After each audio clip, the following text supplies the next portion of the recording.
Bonsoir. Alors, ce que je vous propose, vous voyez que l'heure un peu tardive fait vous êtes très très peu nombreux.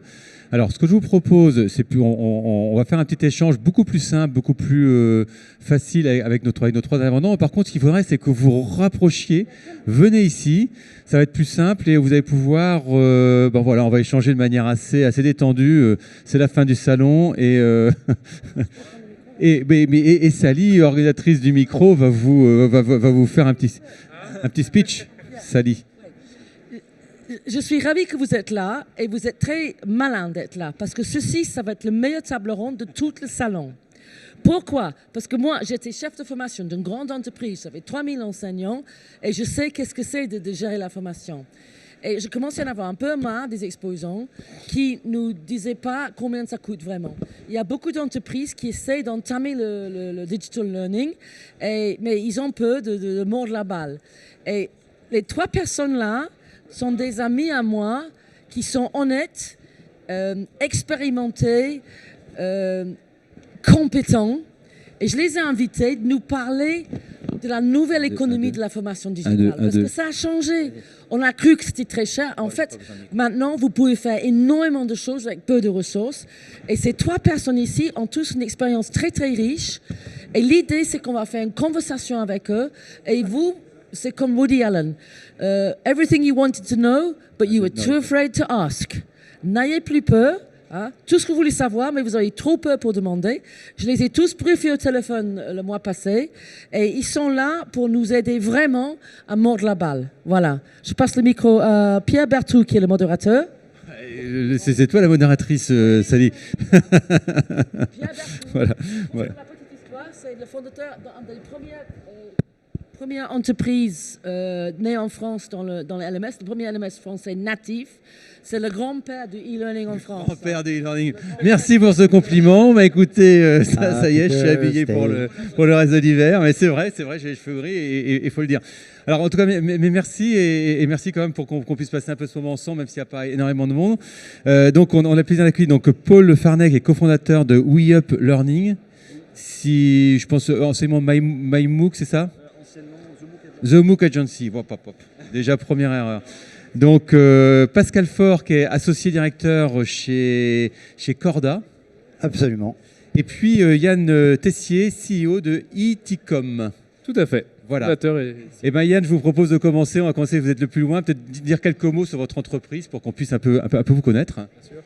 Déjà, bonjour à tous, en tout cas ceux qui sont restés. Donc oui, Eticom, nous on est une société spécialisée dans tout ce qui est digital learning. Là, je ne vous surprends pas, je pense, en disant ça. Nous, notre activité première, ça va être toute la partie de conseil sur mesure. On accompagne nos clients avec des solutions globales qui vont couvrir différents types de modalités. Finalement, c'est de les accompagner au mieux pour créer la solution ou apporter la solution qui convient le mieux à leurs besoins, tant en tant que finition, en tant que moyen, si c'est de l'e-learning, du serious game, de l'app, etc., que dans la façon de collaborer avec eux, en fonction des ressources qu'ils auront à disposition, pas que financières, mais aussi les ressources humaines qui vont être à disposition pour créer le projet, que bien sûr, le dernier aspect qui n'est pas des moindres, les objectifs derrière de formation. On a une trentaine de personnes basées à Lyon, Paris en France, Genève et Zurich, avec une capacité de production en interne, avec des pôles pédagogiques, design et développement. Voilà, quelques mots. Et Yann, tu sais beaucoup sur le coût des projets. Et je sais beaucoup sur le coût des projets, exactement, oui. On va en parler. Et je suis sûr que Pascal aussi connaît beaucoup de choses sur les coûts des projets. Et Alors, bonjour, donc Pascal Faure, donc je pilote les activités de Corda. Donc à peu près le même périmètre, on va dire, que mes voisins de gauche et de droite, avec une particularité peut-être aujourd'hui par rapport aux confrères que j'ai pu croiser aujourd'hui, c'est que nous ne travaillons pas avec des outils auteurs. Je crois que c'est le cas aussi de ton cas. Et surtout, on est exclusivement dans les grandes entreprises, les grands comptes. Donc les discours, les points de vue que je vais vous proposer aujourd'hui par rapport à vos questions, gardez quand même un mindset que c'est du sur-mesure, 100% sur-mesure, dans des grandes entreprises à l'international.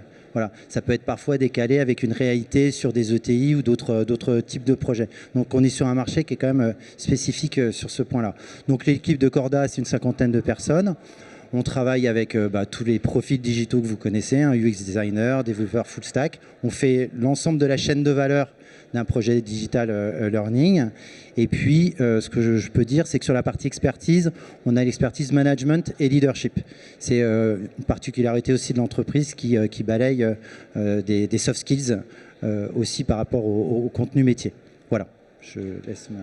Et WeUp Learning, donc, qui est également sur les métiers de conseil et de réalisation de parcours digital learning. Donc nous, on a une 40aine de personnes et on accompagne beaucoup alors soit de grandes entreprises, mais aussi beaucoup d'écoles et d'organismes de formation qui se lancent dans la transformation digitale de leur activité. Donc un peu comme mes confrères, on assure la partie ingénierie pédagogique, puis réalisation des supports et effectivement sur les coûts, parce qu'on va parler forcément de l'économie et des coûts, des temps de création de ces dispositifs. On a l'habitude de travailler sur des projets qui peuvent aller, on va dire, du simple au double en termes de budget pour un temps apprenant donné et du simple au double en termes de planning de réalisation. Donc c'est ça aussi qui est intéressant de voir, c'est que forcément, bon, on va pas pouvoir indiquer un prix unique par temps de digital learning créé, mais on a l'habitude de pouvoir s'adapter en fonction des demandes clients et des supports qui sont à créer. Donc dans les problématiques d'économie du digital learning, il y a forcément un temps de cadrage et d'adaptation de ce qu'on peut faire avec le budget du client et de bien voir où on va mettre les ressources en termes de création de contenu, LMS, diffusion, matériel, etc. pour que dans le budget du client, tout soit bien prévu et que au final, on ait un parcours qui corresponde bien aux besoins et au public qui est ciblé. Et comment, enfin, on peut peut-être, si on aborde un peu le sujet du coût, finalement, dans les projets que vous mettez en œuvre, comment se décompose le coût finalement? On parle il y a du LMS, il y a du contenu, il y a de l'ingénierie, il y a de l'accompagnement. Comment finalement, pardon? Et la traduction, il peut y avoir des problématiques de traduction quand on est à l'international.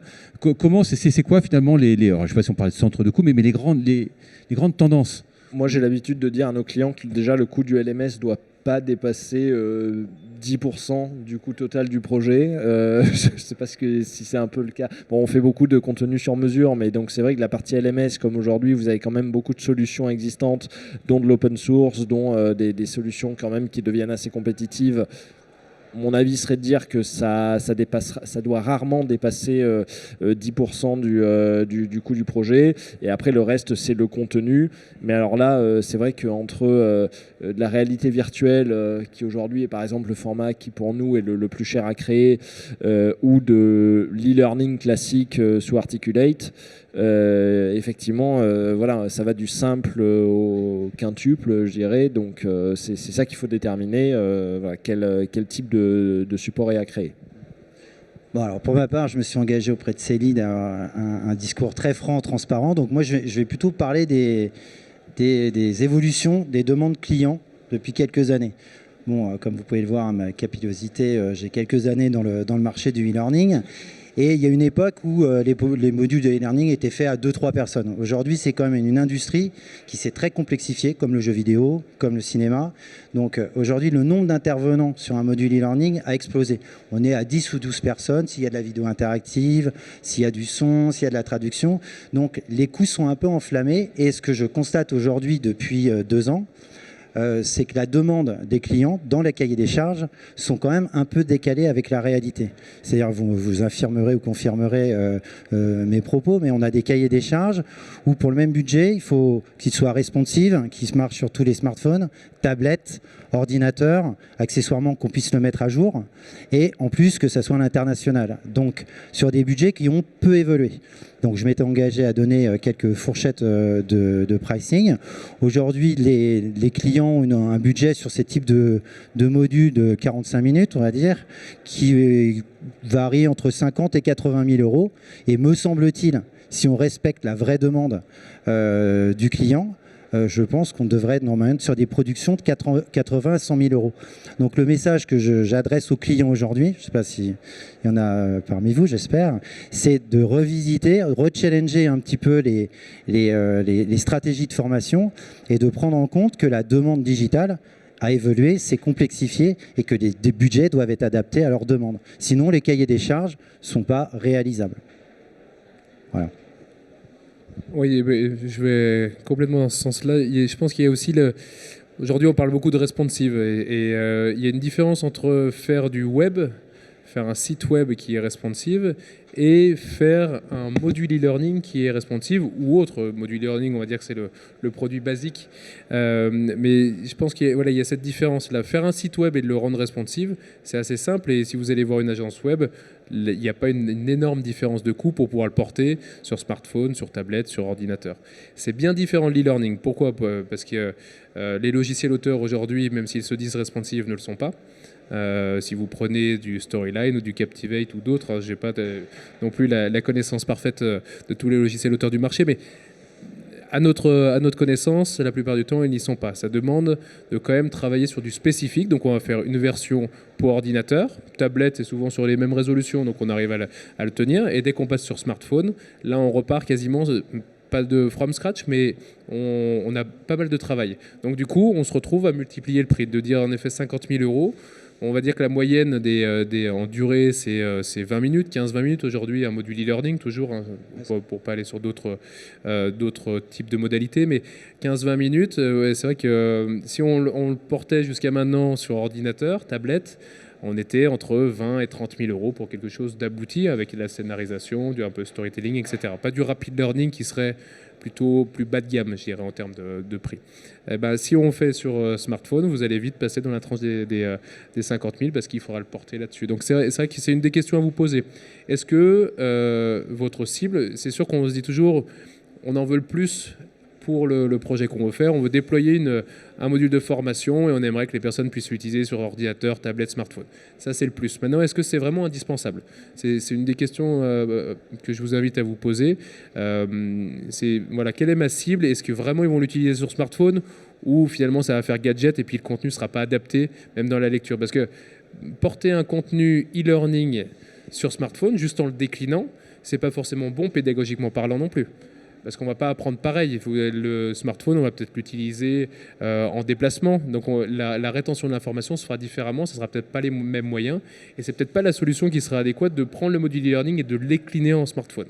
Si on le pense en smartphone, oui. Après de la déclinaison, j'aimais quand même la question. En tout cas, la question doit se poser. Et puis après, le déploiement international rentre aussi là-dessus. Quelles sont les langues ? Un des coûts qui est important, on fait beaucoup, pour nos clients, on travaille aussi beaucoup avec des grands comptes, des sociétés où on va les accompagner sur 20-25 langues. 20-25 langues, alors, si on prend un module e-learning à, on va dire 30 000 €, bien sûr, ce n'est pas 30 000 € pour refaire une seconde langue. Vous allez être, avec les coûts de traduction, aller en 3 000, 5 000, mais 3 000 à 5 000 multiplié par 20 langues, faites le calcul, ça fait vous enfler largement le budget.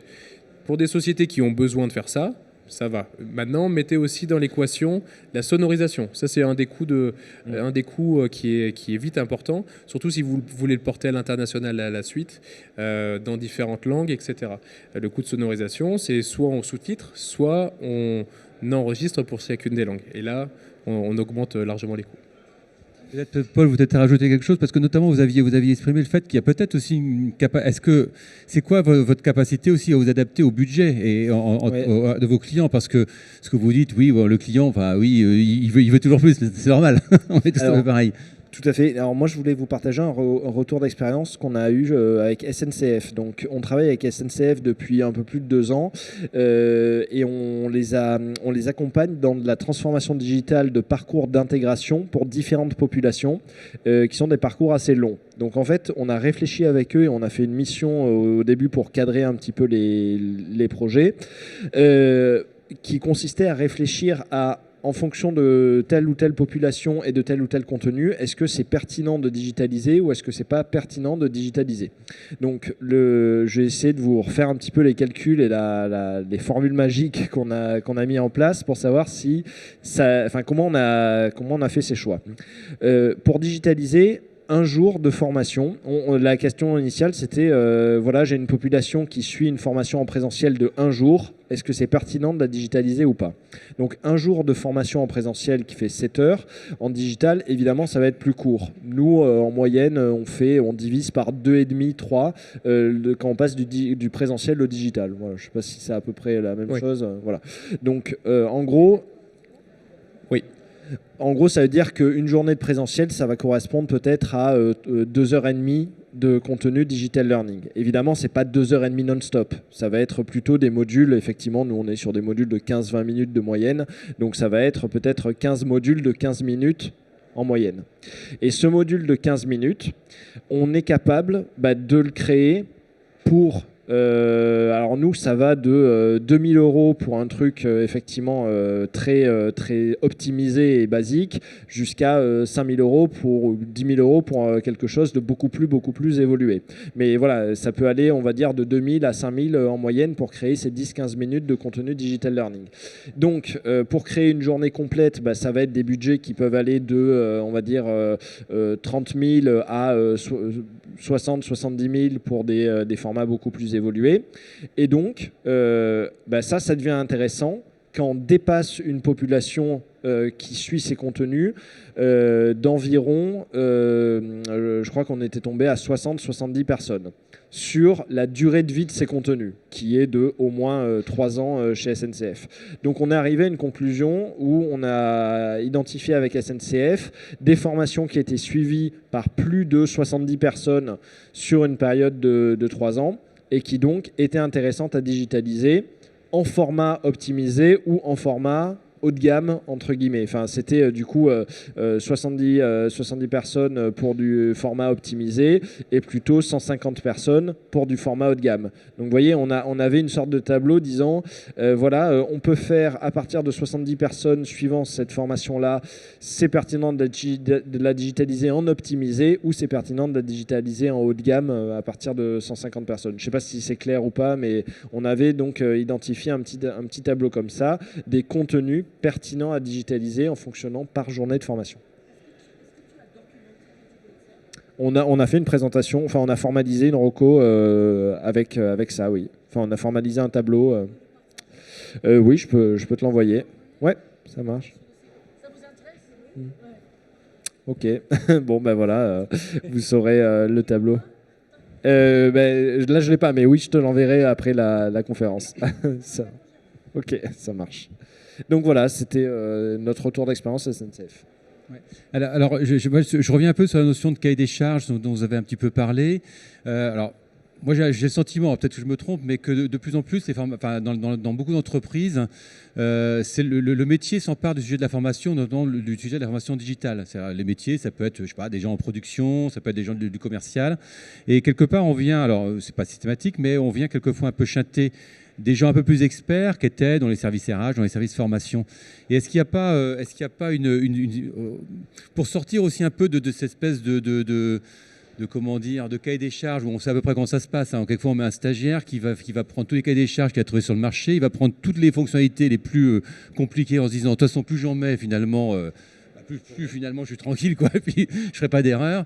Et finalement, on enferme le projet dans quelque chose qui est souvent un peu ridicule, parce qu'on passe quelquefois à côté des bons sujets, justement, de l'usage, de tout un tas du AOI, de tout un tas de choses qui passent à l'as, parce que c'est un peu moins formalisable. Est-ce qu'il n'y a pas finalement des méthodes de gestion de projet un peu différentes à essayer alors, en communiquant bien et en étant pédagogique avec le client pour travailler autrement sur ces sujets qui sont quand même qui doivent générer beaucoup d'agilité, beaucoup d'interaction. Bon, là vous m'ouvrez la porte sur les méthodes agiles, donc je n'irai pas tout de suite. En revanche, ce qu'on peut dire, c'est qu'en France, quand même, il faut revisiter l'ensemble de la chaîne de valeur des projets de formation en entreprise, du cahier des charges au delivery. C'est-à-dire que le process qui nous, prestataires, on reçoit un cahier des charges, plus ou moins, on va dire, simple, compliqué, entre 10 et des fois 80 pages. Et puis, il faut faire une soutenance, enfin, il faut faire une propale. Ensuite, il faut faire une soutenance. Après, il y a une négo. Et dans un monde où il faut être réactif, je pense que la façon de choisir ses prestataires, ses partenaires, le mot est parfois un peu galvaudé, doit changer. Je pense qu'il faut qu'on sorte de ce process très très long pour pouvoir délivrer les formations de façon beaucoup plus rapide. Donc ça commence effectivement au cahier des charges. Et vous parliez des métiers. Bah oui, effectivement, les métiers sont sollicités à un moment donné de l'année, le fameux plan de formation en entreprise. Mais après, il se passe vraiment beaucoup de temps avant d'arriver au choix du prestat, de la mise en œuvre. Donc globalement, je pense qu'on est un des seuls métiers, me semble-t-il, où on n'arrive pas à faire des contrats cadres. On arrive un peu à les faire avec des prix jours, mais des contrats de volume, des engagements de volume. Tous les marchés du monde entier, dans toutes les boîtes, créent des contrats pour qu'on n'ait pas à chaque fois à rechercher le prestat, etc., d'avoir un panel d'experts qui soit approprié.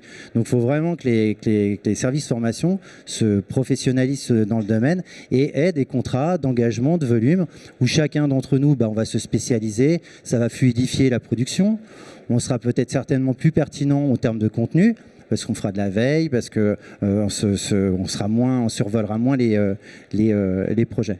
Voilà, je pense que c'est vraiment l'ensemble de la chaîne de valeur aujourd'hui qui doit être visité. J'ajoute quand même un point, c'est que pour diminuer le coût des modules e-learning, à partir du moment que nous, prestataires, nous, patrons d'entreprise, on a une visibilité sur du cash flow, qu'on passe moins de temps à aller chercher le business, à faire des propals, etc., et nos prix jours, ils vont peut-être descendre un petit peu et peut-être que tout le monde sera certainement content.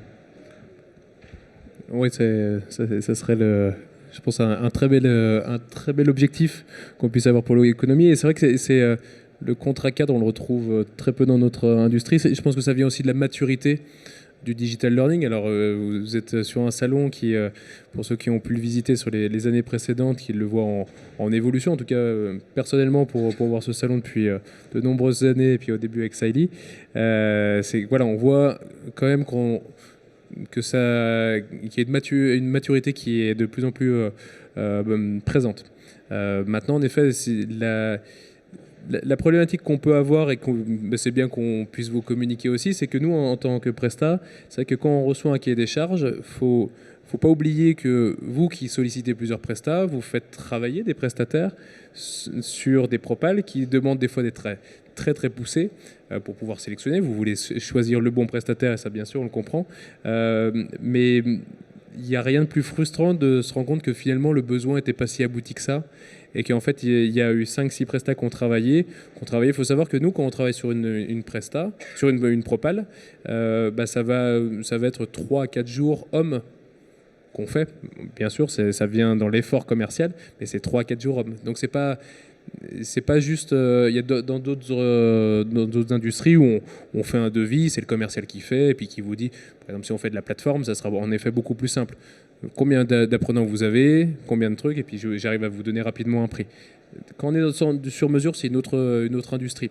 Donc voilà, c'est aussi important que nous, on puisse vous communiquer ces choses-là. Après, comment on peut résoudre ce type de problème-là, pour revenir à la première question sur les méthodologies, c'est aussi à nous, prestataires, de vous accompagner pour choisir les bonnes choses. Est-ce qu'on met du responsive? Est-ce qu'on veut amener telle ou telle fonctionnalité? Est-ce que c'est important ou pas? Je pense que c'est un rôle de conseil qu'on a, qu'on accompagne à dire, voilà, n'hésitez pas à nous... En fait, je voudrais dire, n'hésitez pas à nous solliciter bien en amont pour aussi construire le cahier des charges avec vous. Alors, c'est pas forcément se dire on construit avec vous, donc on est sûr d'être gagnant derrière.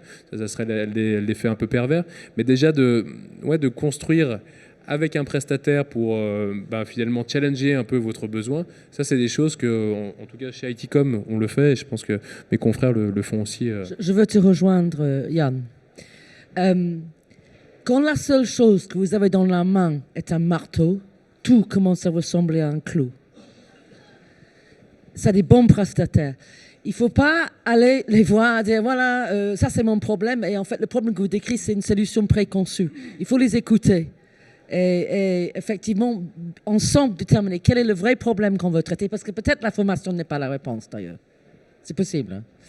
Donc, identifier le vrai problème et ensuite la gamme de solutions et puis la meilleure solution. Mais éviter effectivement l'effet qui vient parfois avec les technocrates, qu'ils ont un marteau dans la main et vous semblez un clou. Voilà.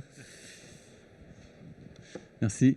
Peut-être que je vois que l'heure tourne, avant que tous les stands soient démontés, il y a peut-être une ou deux questions avant de conclure ce moment. Il y a certainement des questions, c'est des sujets passionnants.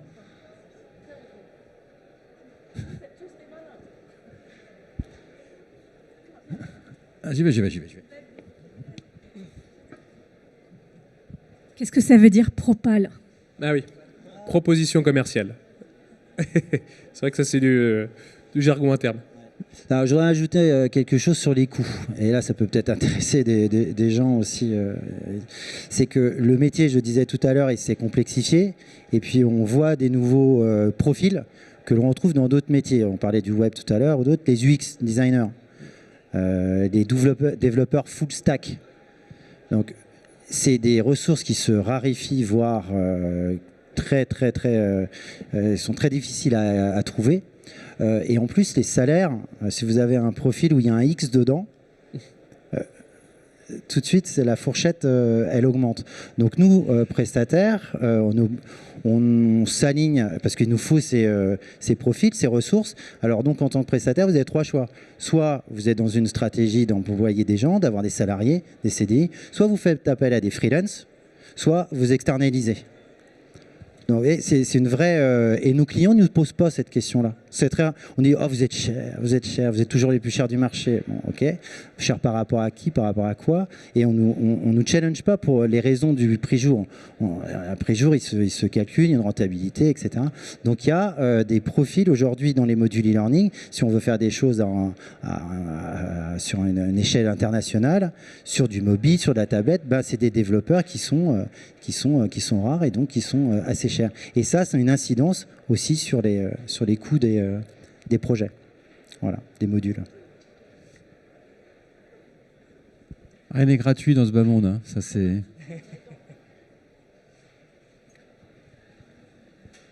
Je veux dire merci à ces trois personnages exceptionnels. Beaucoup de gens sont déjà partis, mais vous êtes là. Dites à vos collègues, on a filmé cette séance. Je pense que c'est une des plus importantes qu'on a jamais fait en 20 ans. Et je veux dire, merci. Dites à vos collègues, on va le retrouver sur le site web. Parce que les informations qui étaient données là, vous n'avez jamais entendu ailleurs, franchement. Voilà. Merci beaucoup. Non, mais merci Sally, merci à vous. Et puis merci d'être resté, d'avoir écouté avec attention nos intervenants. Et bonne fin de salon, s'il reste encore un peu de vite à voir. Merci. Merci. Merci.